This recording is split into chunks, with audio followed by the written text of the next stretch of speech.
Di puncak gunung es yang sunyi, 9 pendaki tergeletak.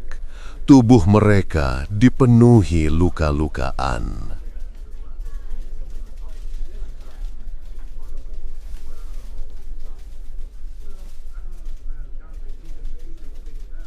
Malam itu, angin menderu-deru melalui puncak Ural yang berlapis putih, membawa bersamanya bau asam es dan rasa takut yang tak terkatakan. Di sebuah tenda kayu yang hampir terbenam dalam salju, 3 sosok menatap api kecil yang menari-tari di dalam perutnya. "Aku tidak percaya, Igor, mereka semua sudah pergi," kata Anna, peneliti geologi muda yang baru saja menandatangani kontrak dengan Institut Geofisika Leningrad. Wajahnya pucat, matanya berkilau oleh cahaya api yang menembus kegelapan. Igor Petrov, mantan prajurit unit khusus yang kini menjadi pemandu gunung, mengangkat bahu, menatap keluar, di mana bayangan gunung menebar gelapnya. "Kita tidak akan menemukan apa-apa malam ini. Mereka semua meninggalkan jejak yang hampir tak terlihat. Hanya salju yang menutupi semuanya."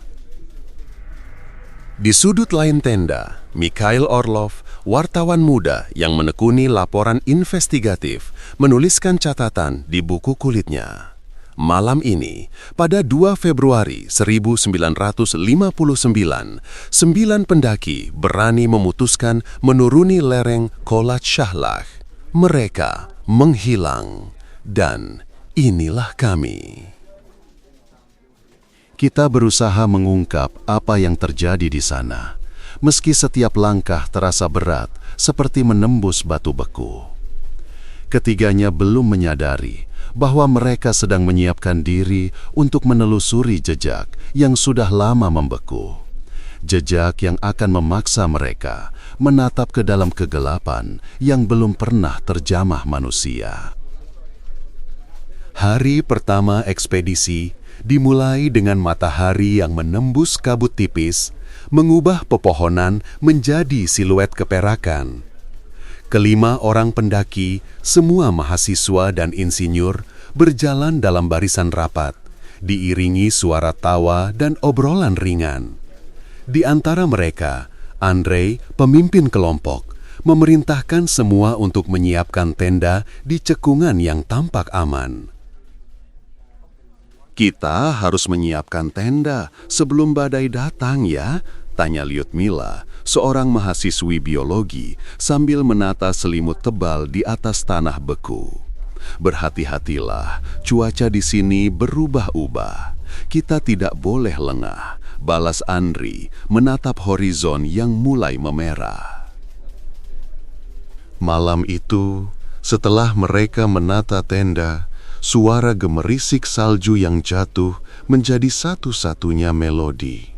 Semua tampak tenang, hingga terdengar suara pecahan kayu, seolah ada sesuatu yang menabrak tenda dari luar. Mereka membuka rapat dan melihat jejak kaki yang menembus salju mengarah ke arah yang tidak mereka kenal. Mereka datang dari arah barat, tapi tidak ada jejak lain di sana, bisik Igor, memeriksa jejak yang tampak berulang-ulang, seolah ada sesuatu yang berlari kembali dan kembali lagi. "Kita harus mengamankan area ini," kata Mikhail, menyalakan senter, menatap jejak-jejak yang menurun ke dalam kegelapan. 3 hari kemudian, suhu turun drastis. Angin berhembus kencang, menyingkirkan lapisan tipis salju yang menutupi jejak pertama.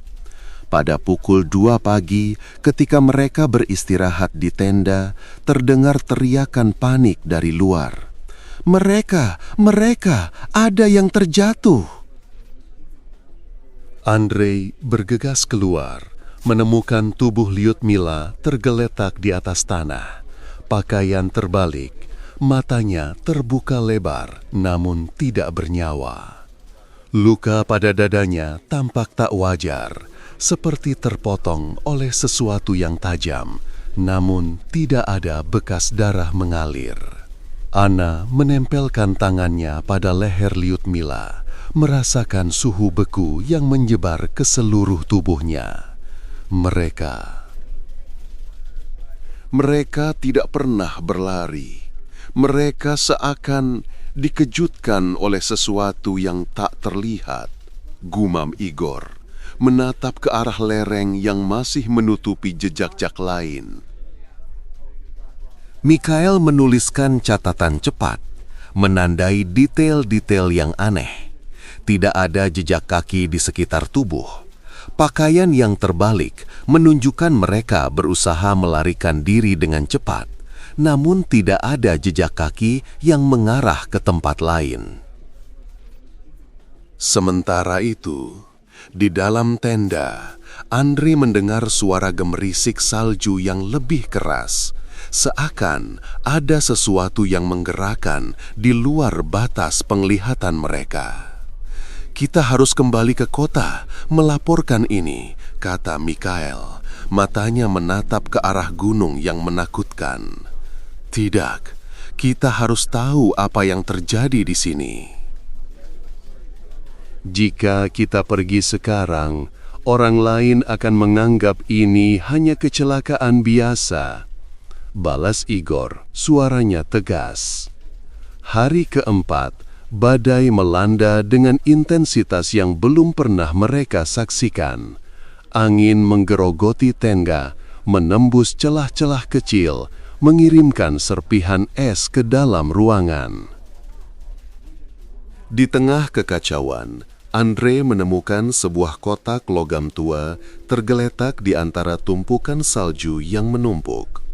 Kotak itu berisi peta lama, catatan tangan, dan foto-foto hitam putih yang menampilkan sekelompok pendaki yang sama dengan mereka, namun tanggalnya berbeda, seperti mereka pernah berada di sana lebih dari 1 dekade sebelumnya. "Lihat ini," seru Anna menunjukkan foto-foto itu. "Mereka memakai pakaian yang sama.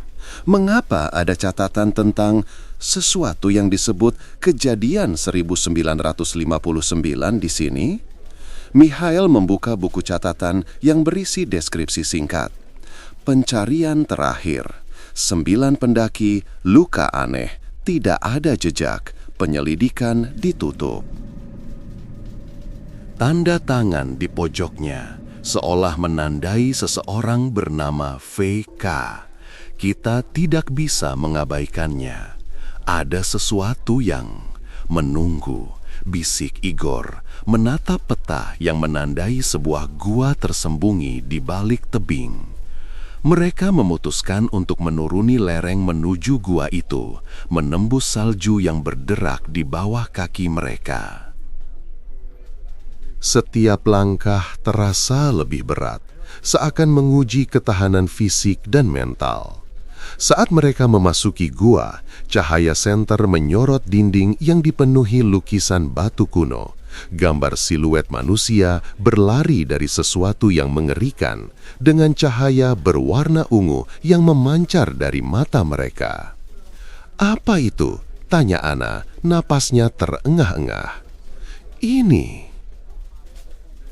legenda lama tentang makhluk yang hidup dalam es, yang memanggil nama mereka Nadezhda," jawab Igor. Suaranya bergetar. Mikhail menemukan sebuah peti kayu terkubur di sudut gua. Di dalamnya terdapat sebuah bola kristal berwarna biru pirus berkilau aneh di dalam kegelapan. Saat Mikhail menyentuhnya, seluruh gua bergetar dan suara gemuruh bergema, seolah gunung itu sedang berteriak. "Kita harus keluar!" teriak Andrei menepuk bahu Mikhail. Mereka berlari keluar gua, namun saat mereka menembus pintu keluar, mereka disambut oleh kilatan cahaya hijau yang menembus salju, mengubah atmosfer menjadi berwarna aneh. Sebuah suara berbisik dalam bahasa yang tak dapat dipahami, mengalir melalui angin. "Kita tidak sendirian," bisik Ana, menatap ke arah cahaya yang semakin mendekat. Saat mereka berusaha kembali ke tenda, sebuah bayangan besar meluncur di antara pepohonan, menimbulkan suara gemeretak dan menggerakkan salju. Tanpa peringatan, sebuah sosok muncul, bukan manusia, melainkan siluet tinggi dengan mata bersinar merah, menyerupai hantu yang terbuat dari es. Makhluk itu mengangkat tangannya, mengeluarkan seberkas cahaya yang menembus tubuh mereka, membuat luka-luka yang tidak terlihat namun terasa membekukan. Andre terjatuh, menjerit, "Tidak, aku tidak mau mati." Igor dengan insting prajuritnya berlari ke arah makhluk, menyerang dengan kapak kayu yang dipegangnya. Kapak menabrak tubuh beku, menghasilkan suara retakan yang memecah keheningan. Makhluk itu menghilang, mengeluarkan jeritan yang menakutkan, seolah menandakan bahwa mereka telah menyingkap sesuatu yang seharusnya tetap tersembunyi. Mikael menatap bola kristal yang masih berkilau di tangannya. Saat ia memegangnya lebih erat, ia melihat pantulan wajahnya. Bukan wajahnya sendiri, melainkan wajah Andre, Lyudmila, dan bahkan diri Igor. Semuanya terperangkap dalam cahaya biru. Kita semua menjadi bagian dari legenda ini, bisik Mikael. Suaranya bergetar. Malam berikutnya, ketika badai mereda, mereka kembali ke tenda, lelah dan terluka. Di dalam tenda, Ana menemukan sebuah surat tersembunyi di antara catatan Mikael. Surat itu ditulis oleh VK, yang ternyata adalah Vladimir Kuznetsov, anggota tim penyelidikan resmi yang dulu menutup kasus Dyatlov Pass. Surat itu mengungkap rahasia yang terpendam. Selama Perang Dingin, pemerintah Soviet mengembangkan sebuah proyek rahasia bernama Operasi Aurora yang melibatkan eksperimen pada medan energi es dengan tujuan menciptakan senjata yang dapat menembus pertahanan musuh. Namun, percobaan itu gagal, menciptakan anomali energi yang terperangkap di dalam gunung, menyebabkan kematian 9 pendaki pada 1959. Surat itu berakhir dengan peringatan, jika ada yang menemukan bola kristal ini, jangan pernah mengaktifkannya. Ia adalah pintu ke dunia yang tidak seharusnya kami buka. Mikael menatap surat itu, lalu menatap bola kristal. Ia menyadari bahwa mereka bukan hanya peneliti, melainkan penjaga yang kini memikul beban rahasia yang seharusnya tetap terkubur. "Kita harus menghancurkan ini," kata Igor, suaranya penuh tekad. Ana menutup matanya, mengingat semua korban yang telah terperangkap dalam legenda. Kita tidak dapat membiarkan mereka kembali ke dunia yang telah lama menolak mereka. Kita harus menutup pintu ini selamanya. Mikael mengangkat bola kristal, menempatkannya di atas api kecil yang masih menyala di dalam tenda. Saat api menyentuh kristal, cahaya biru berubah menjadi merah menyala, memancarkan gelombang kejut yang melumpuhkan seluruh tenda. Suara gemuruh gunung kembali terdengar, menggemakan seakan gunung itu mengucapkan selamat tinggal pada energi yang telah lama mengusiknya. Saat fajar menyingsing, mereka menemukan diri mereka berdiri di antara puing-puing tenda yang hancur, salju bersih yang tidak lagi berkilau aneh.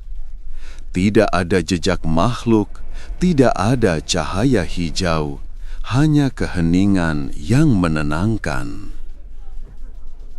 Kita harus kembali ke Leningrad, melaporkan apa yang kita temukan.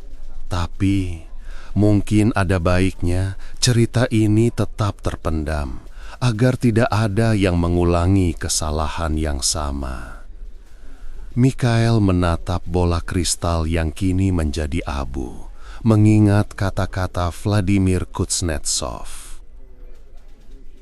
Ia menuliskan akhir laporan. Dyatlov Pass tidak hanya menyimpan misteri kematian tak terjelaskan, tetapi juga rahasia manusia yang berani menembus batas ilmu. Kami menutup pintu itu bukan karena takut, tetapi karena menghormati mereka yang telah berkorban. Jika ada yang menemukan jejak kami, biarkan mereka pergi dengan damai, tanpa mengganggu keseimbangan alam. Mereka menuruni lereng, meninggalkan jejak kaki yang hanya akan menghilang perlahan dalam hamparan putih. Ketika mereka mencapai zona perbatasan, sebuah helikopter Soviet menunggu, siap membawa mereka kembali ke peradaban. Di dalam helikopter, suara mesin menggema. Namun di dalam hati mereka, gema gunung tetap berbisik, mengingatkan bahwa beberapa misteri memang lebih baik dibiarkan dalam salju yang tak berujung. Perjalanan mereka berakhir, namun cerita tentang Dyatlov Pass tetap hidup, sebuah legenda yang kini menggabungkan kengerian, pengorbanan, dan rahasia yang terbungkus dalam kristal biru. Para pendaki yang hilang, para peneliti yang berani, dan para penulis yang menuliskan kisah ini, semua menjadi satu dalam cahaya dingin gunung, menunggu hari ketika dunia akan mengerti, namun tetap menghormati bahwa ada batas yang tidak boleh dilanggar oleh manusia.